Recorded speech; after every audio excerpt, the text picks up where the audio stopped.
nakakalimutan nyo yung boundaries nyo.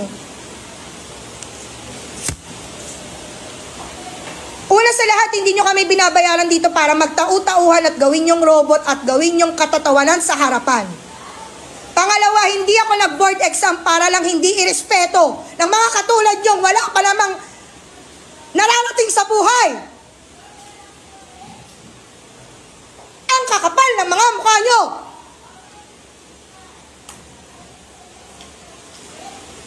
Di nyo nga kaya buhayin yung mga sarili nyo? Hindi kayo marunong rumispeto?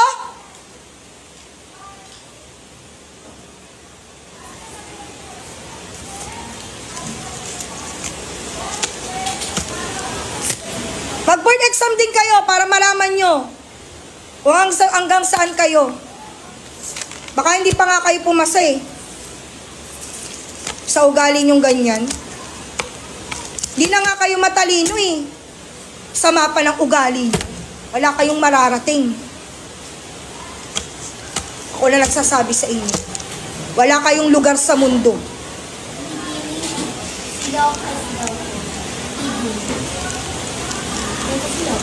Bumaba ka na doon. Tatawa ka pa. Ingrato.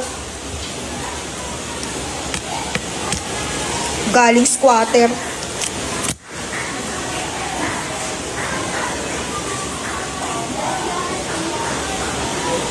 Nang mararating sa buhay.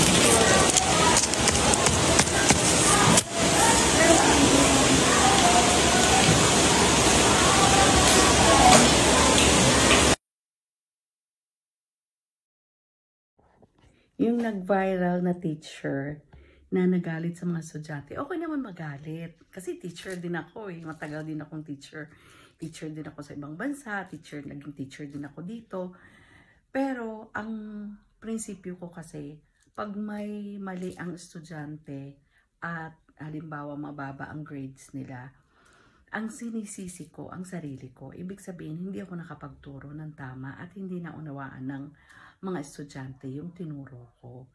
At kahit na galit ako, kinukontrol ko talaga ang sarili ko. Kasi syempre, reflection ako ng mga estudyante. At parang ako na rin ang pangalawang magulang ng estudyante. So, okay naman magalit. Pero hindi yung binaba mo yung ano ng mga estudyante. Katulad ng sinabi niya na ugaling squatter. Syempre, foul yun. Kasi hindi naman natin alam kung ano ba talaga ang mga ugali ng squatter. Tapos, sasabihin mo, ang kapal ng mukha, which is hindi dapat sabihin ng isang teacher. So, marami siyang sinabi na hindi magandang salita. Pero okay, magalit. Pero hindi dapat ganong klaseng galit niya. At hindi dapat niya in-upload. Kasi parang ininsulto niya ang mga estudyante niya. Ako, hindi rin naman ako matalino nung ako estudyante, pero nakikiramay ako doon sa mga estudyanteng napagsalitaan niya dahil dadalhin ng mga estudyante niyan habang sila ay nabubuhay na meron silang teacher na nagganon sa kanila.